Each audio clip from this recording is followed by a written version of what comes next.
Welcome to day 4 of our January challenge and our third day of working gently through Lauren Scott's lovely arrangement of the Seal Lullaby. I'm going to start playing for you today from bar 5, which is what we learned yesterday, and take that through into what we're going to learn today, because the two fit very much together and I'd like you to hear that. So I'm going to start playing now at bar 5.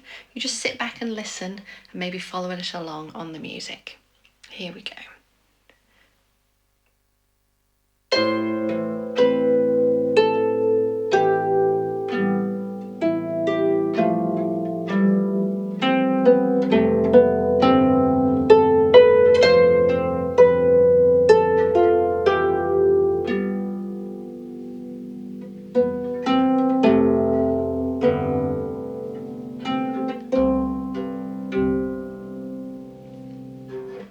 Okay, so one of the things I hope you noticed is the pause that I put in, the space where suddenly there weren't any beats particularly happening, and then we restarted again. And if you were following that along in the music, you'll have noticed that that happened in bar 10, and you've got this sort of almost like a moon and a star but on its side. That's the symbol that's telling us to pause and wait there. How long that pause is sort of a natural feeling for you, really. Officially, if you want to be very mathematical about it, a pause generally doubles the length of the note it's on. Well, that one's there is on a minim. Whether you want to leave it that long, I didn't leave it that long. What I'm tending to do to help with the play along is that I will just, instead of it being just a crotchet before the other hand comes back in, I'm making it a minim before the other hand comes in. So I'm effectively adding just one extra beat on that note before starting to play again. Okay, so I'm going to start now on our new bit of learning. So we're going from the last 2 quavers at the end of bar 8. And we have A, B and C. So we're heading up. Again, don't let that vertical bar line act as any sort of barrier. We're going through that. So 3, 2, 1 is what we're going to have placed on. I'll just do this top hand. We play the A and the B. And before we play that 1 on the C, I'm going to replace, and I'm going to place my B and my A back on the notes they've just played, but also my finger 4 onto that black F. So it's not 4 notes in a row going down. There's 3 in a row, but then it goes down to the F, so there's a space there. So this is me now playing from bar 9, and I've got the C, followed by the B. I'm going to play the 3 of the A, and then I'm going to allow my thumb to come into the G while I play my 4 on the F. And my hands kind of move down with it, and then I can just do a really neat pluck on that G there. Okay, so if I do that again, I'll do it a bit more in time. I'm going from the A, B, C. This is at the end of bar 8, so I'm going to count it. If you want to try joining in, or if you just want to listen again as I sort of talk through those fingers. 1 and 2 and 3, 2, 1 and 2 and 3. Okay, so notice how I had all 4 on the way down. And then my hand travels. So here, my thumb's back here, my thumb's on. It's quite vertical, but it's near the C. As I'm heading down, especially to play that F and now to get my thumb on the G, I allow my hand to travel with me. And I personally find that much easier if I am not gripping onto the harp with my arm. So for me, I really like to have my elbow nicely out and not gripping onto the harp with that arm. Okay, so starting again at the end of bar 8, let's play it together, this A, B, C, okay? Nice and steady, I'll count us in and just pay attention to your placing. Don't rush the C and the B, because those are crotchets, so there's a bit more time. And mostly don't panic. Okay, here we go. 1 and 2 and...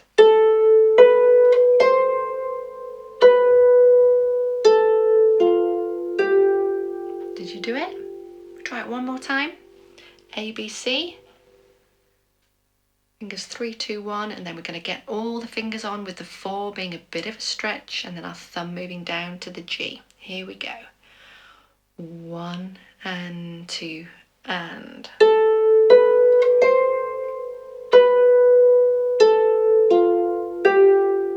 Lovely. And so long as I've got that thumb on the G before I've played my 4th finger on the F, then I have security and strength.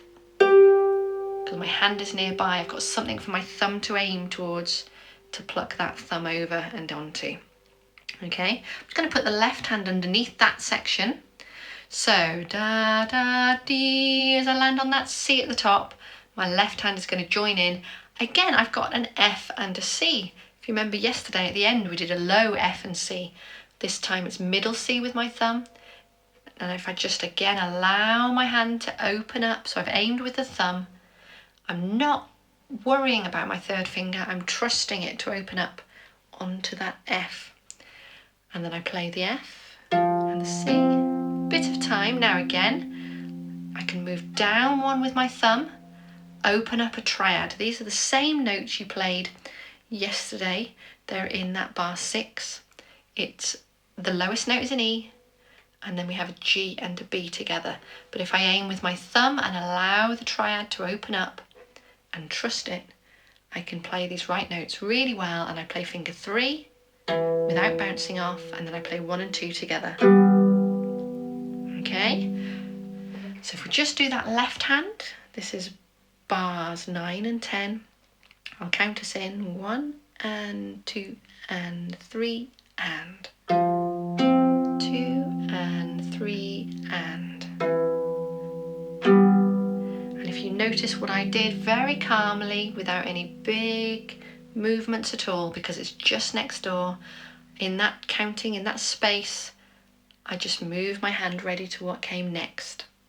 So if we put those hands together, let's get our left hand on first, the thumb on the C, and just allow the F to release out. Okay, my elbow's out, it's not sticking wildly in the air, it's just nicely out. My shoulders are released, they're down. Get my top hand on, my thumb's on the red. Oh, both thumbs are on the red there, look. I've got 3, 2, 1 in a row in that top hand, and that's going to lead. Then as I land on that 1, I'm going to put things back on. My left hand's going to join in, and it's all going to be okay. Here's our count. The count is going to be 1 and 2 and then we'll start in that top hand. 1 and 2 and.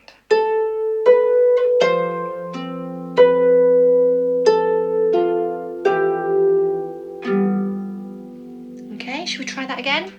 Same notes again, so both thumbs are on reds.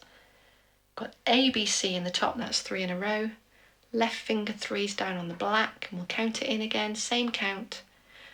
We're really aiming to be secure with those fingers in that top hand when we come back on. Okay, 1 and 2 and.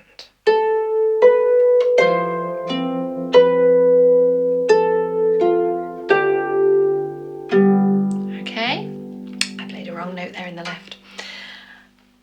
Because I've got very securely on with that C, B, A, F in that bar 9 there, I can use my focus on my left hand to move it down that note and open up that triad. So I've got that space to just trust the top hand can just get on with playing while my left hand moves without it needing to be a worry or a panic. Moving on then, just a little bit further, we've got the pause there, then the right hand comes down to B and C, and we play B, C, A, B. Then we've got a double C, and you can, if you like, just go C, C with finger 2 twice. If you want it to be a little bit more clever, you could play the first C with a thumb. It's a little bit weird doing it all on its own. And then move on to finger 2 on the C.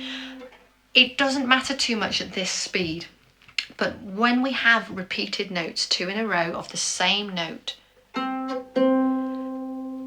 and we're doing really beautiful bending in with our thumbs and our fingers, then it's actually easier to swap fingers than it is to pull the same finger back out again to replay. It might not feel easier initially because it's more brain work initially to remember to swap. But as you become more confident with your playing, and as you play faster pieces especially, it's a really useful skill to have. And as it's a useful skill to have for those faster pieces, why not try and learn it on a slower piece when it's not as much of a panic to do? It's a good idea. So that right hand, again, this is at the end of bar 10 going into 11. I'll count you in, you can join with me. Okay, so we're on the B and the C, so that's our thumb on the red again, and here's our count. 1 and 2 and.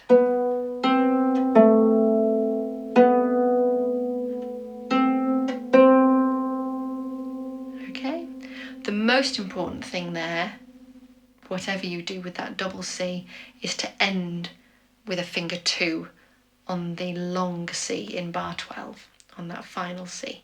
Because any note in isolation, if we have to do it from nowhere, we try and use finger 2. It's our strongest finger. It's also our easiest one to pluck neatly and nicely into our hand. Okay, underneath that, our left hand, like it did yesterday in bar 8, is going down again. Our thumb is going to go onto that base red. We're just going to open our finger 3 out to where it naturally wants to land, I hope, which is the black F. We play those two together, then we move it up 1 like we did in bar 8. So again, we might want to take it lower than the mid-range of the string, just to make it a little less murky. And then in bar 12 there, we're opening up to an octave, and I'll show you with my right hand. Open up with an octave, and if you just allow finger 2 to fall down and outwards, it will 9 times out of 10 land on that note, which is a fifth up from the bass. 1, 2, 3, 4, 5, which in this case is the G. So with your left hand, octave and a fifth, and it plays those one after the other. Okay, so if we put all that section together, we're going from the end of bar 10 into 11. So this is just after this pause. Right hand's on B and C, left hand's ready down with its thumb on the red again. We've got nice balance there of thumbs on reds in both hands. And I'll count us in. 1 and 2 and. Bit of time. Okay, should we try that again? Just that section there again. B and C in the top hand, thumb on the red in the bass, third finger opening out to the black F. And when we move into bar 12, we've done these, and we've got to get onto this octave and a fifth.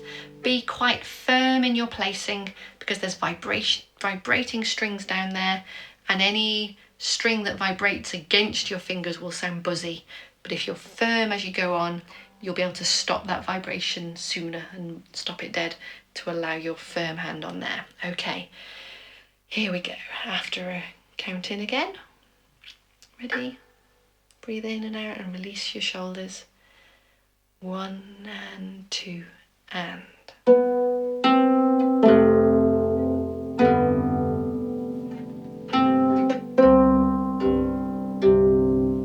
Okay, well done. So we're going to now put those two bits together from today. So this is the end of bar 8.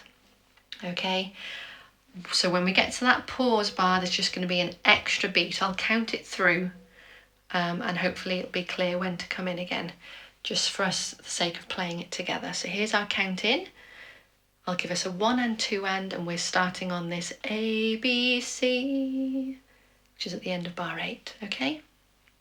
Both thumbs are on reds. Here we go. 1 and 2 and.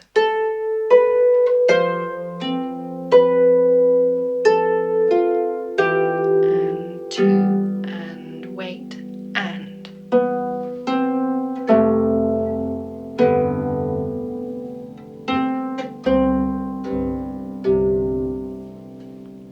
Okay, done. Should we play it one more time before we finish? Okay, same place. A, B, C. Left hand on F and C. Ready? Nice released shoulders. 1 and 2 and.